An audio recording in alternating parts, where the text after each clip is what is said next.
जय भीम, नमो बुद्धाय साथियों। मैं डॉक्टर सीता सिंह, भारतीय समन्वय संगठन लक्ष्य लखनऊ से।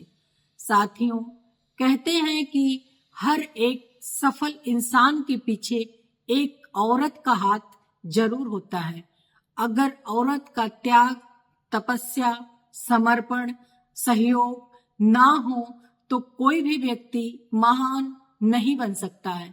जी हाँ साथियों, हम बात कर रहे हैं त्याग और समर्पण की प्रतिमूर्ति माता रमाबाई आम्बेडकर की, जिनके बलिदान ने एक ऐसे विश्व रत्न को दिया जिसे दुनिया डॉक्टर भीमराव बाबा साहेब आम्बेडकर के नाम से जानती है।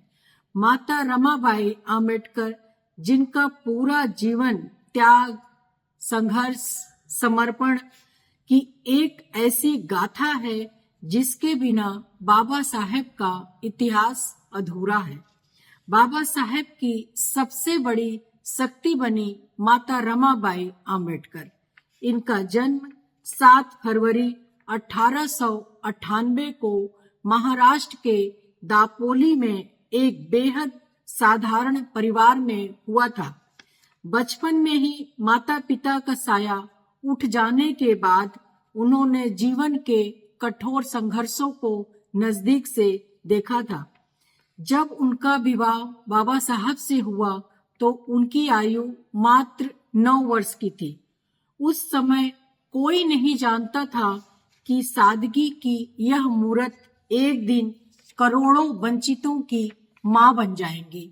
माता रमाबाई का जीवन दुखों का पहाड़ था, लेकिन उनका आत्मबल, उनकी हिम्मत, उनकी ताकत, उनका साहस हिमालय से भी ऊंचा था।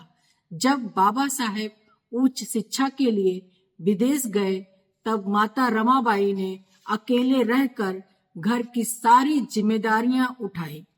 गोबर के उपले बेचे, लकड़ी सर पर ढोई और कई रातें बिना खाना खाए बिता दी ताकि बाबा साहेब की पढ़ाई में कोई बाधा न आए।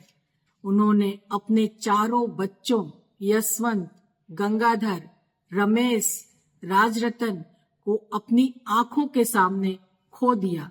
एक माँ के लिए इससे बड़ा दुख हो ही नहीं सकता है, लेकिन कभी भी उन्होंने अपने दुख, अपने दर्द, अपनी तकलीफ को बाबा साहब के मार्ग का रोड़ा नहीं बनने दिया। हमेशा यही कहती थी, आप अपनी चिंता करें, समाज की चिंता करें, मेरी और घर की चिंता ना करें।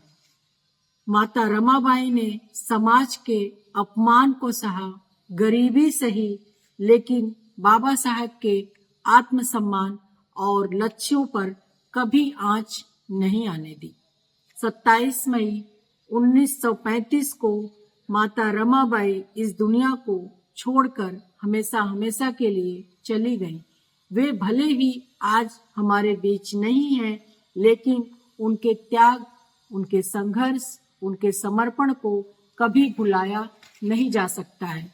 बाबा साहेब ने अपनी पुस्तक थॉट्स ऑफ पाकिस्तान में माता रमाबाई आम्बेडकर को समर्पित करते हुए लिखा था कि उनके समर्थन और धैर्य के बिना वे अपनी शिक्षा और सामाजिक आंदोलन को कभी पूरा नहीं कर पाते।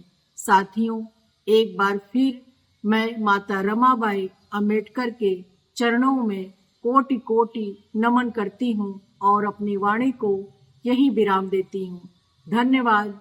जय भीम, जय भारत, जय संविधान।